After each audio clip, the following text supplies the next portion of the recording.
Hello বন্ধুরা, স্বাগতম আপনাদেরকে নতুন আরেকটি ভিডিওতে।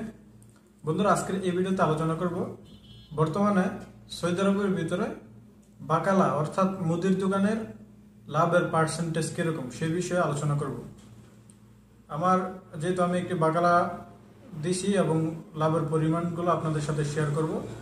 আপনারা অনেকেই জানতে চান ভাই লাভের পরিমাণ কিরকম, তো এই বিষয়ে বিস্তারিত আলোচনা করব। প্রথমে তো বলি, বাকালার যেগুলা রেট করা জিনিস, অর্থাৎ কিছু জিনিস আছে যেগুলো রেট করা, ওইগুলোতে লাভ বেশি নাই। যেমন ঠান্ডা ধরেন পেপসি, 7 আপ, মেরিন্ডা, তারপরে সৌদি মিল্ক, তো এগুলাতে লাভের পরিমাণ একেবারেই সীমিত, ধরেন 10% লাভ হয়। আবার এরকমের জিনিস আছে যেটাতে 50% লাভ হয়। আবার এরকম জিনিস আছে যেটাতে 40%, 30% লাভ হয়। তো এভারেস্টে যখন আমরা হিসাব করব, মানে বিষয়টা যখন সবগুলো একত্রিত করে মিলিত করব, তখন দেখা যাবে যে 30% মতো লাভ হয়। এভারেস্টে আপনি হিসাব করতে গেলে 30% লাভ হয়, অনেক সময় 25-26% হয়। ধরেন একদম যে সর্বনিম্ন যদি গড় হিসাব করেন, সেক্ষেত্রে 25% প্লাস হবে, 25%-এর নিচে হবে না লাভ। ধরেন আপনি যদি 1000 টাকা সেল হয়, সেক্ষেত্রে আপনার 250 টাকা প্রফিট থাকবে। 2000 টাকা সেল হইলে 500 টাকা প্রফিট থাকবে প্রত্যেক দিন, এরকম। আরো বেশি থাকবে, আমরা একটু কম করে হিসাব করলাম, দেখা যাইতেছে কিছু জিনিসে ছাড় দিয়ে আবার কিছু জিনিসে লাভ অনেক বেশি। তো এটি হচ্ছে মেন বিষয়। তো লাভের পরিমাণ মোটামুটি ভালোই। আর একটি মুদির দোকানে একটি বাকালাতে 1000 টাকা বিক্রি করা ইজিলি ভাবে সম্ভব, যদি জায়গাটা একটু ভালো হয়। 1000 টাকার বেশি বিক্রি করা সম্ভব, মানে সর্বনিম্ন 1000 টাকা একটা ছোটখাটো বাকালা দিয়ে সেল করা যায়। এখন অনেকেই এই বিষয়গুলো কিন্তু সরাসরি ভাবে আপনাদেরকে কেউ ইনফরমেশনগুলো শেয়ার করে না, যেহেতু আমি সর্বোচ্চ চেষ্টা করি যে অথেন্টিক ইনফরমেশনগুলো আপনাদের সাথে শেয়ার করার।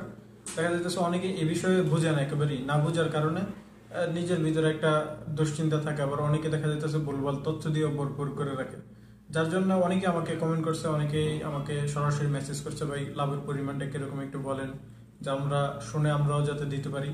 তো আমি টু বি অনেস্ট, একদম যেটা সত্য সেটাই বললাম, যে 25% লাভ হয়, 25% প্লাসই হবে, এর থেকে কম হবে না। এভারেস্টে যখন একটা বাকালাত আপনার আইটেম থাকবে 300 প্লাস, একটা দুইটা আইটেম থাকবে না, কিন্তু দেখা যাচ্ছে 10টা আইটেমে আপনাকে কম লাভ হবে, আবার 10টা আইটেমে অধিক লাভ হবে।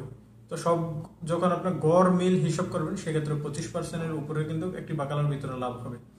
আর বাকালা যখন আপনি সঠিক লোকেশনে দিতে পারবেন, সেক্ষেত্রে আপনি খুবই অল্প সময়ের ভিতরে উন্নতি করতে পারবেন।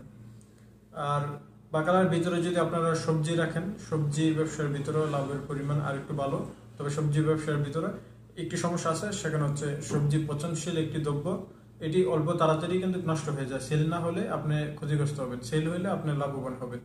আর বাকালার জিনিসটা হচ্ছে আপনার সেল না হইলেও আপনার তেমন কোনো একটা অসুবিধা নেই, কেন এটার দীর্ঘদিন মেয়াদি থাকে। বেশিরভাগ জিনিসগুলোই দীর্ঘদিন মেয়াদি থাকে, আর যেগুলো অল্প মেয়াদি থাকে সেগুলো কিন্তু তারা সপ্তাহ সপ্তাহ পরিবর্তন করে দেয়। কোম্পানি থেকে যে গাড়ি দিয়ে নামাই যায়, ওই গাড়ি আবার যেটা অল্প দিন ডেট, তারা এটা নিয়ে আবার নতুনটা নামাই দেওয়া যায়। তো বাকালাত এইভাবে লস খাওয়ার সম্ভাবনা খুবই কম। বাকালা যদি কম বেশি বেচা কিনা হয়, সেক্ষেত্রে লসের সম্ভাবনা কম।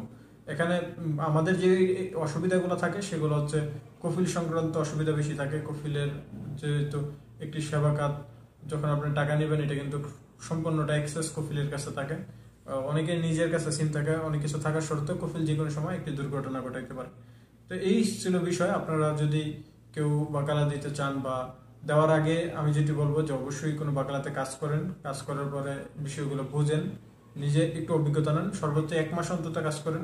1 মাস কাজ করার কোনো ব্যাপার না। আপনি যখন 50,000 রিয়াল, 1 লাখ রিয়াল ইনভেস্ট করে একটা বাকালা দিবেন, সেক্ষেত্রে আপনার 1 মাস সময় বেশি দিতে অসুবিধাটা কোথায়? 1 মাস সময় দিয়ে আপনারা একটি বাকালার কাজটি শিখেন, শেখার পরে বাকালা দেন। যে কোনো ব্যবসা দেন, অবশ্যই এটার অভিজ্ঞতা আগে নেন, যারা বোঝে তাদের থেকে আগে পরামর্শ নেন, দেখেন, কিছুদিন দেখেন, তারপরে দেন। হুট করে কেউ কথা শুনে কোনখান থেকে দেখে দিয়ে ফেলবেন না। তো প্রিয় বন্ধুরা, আমি আশা করি আপনাদেরকে সকল তথ্য দিতে পারছি। সবাই ভালো থাকবেন, সুস্থ থাকবেন। ইনশাআল্লাহ আপনাদের সাথে দেখা হবে পরবর্তী কোনো নতুন ভিডিওতে। আল্লাহ হাফেজ।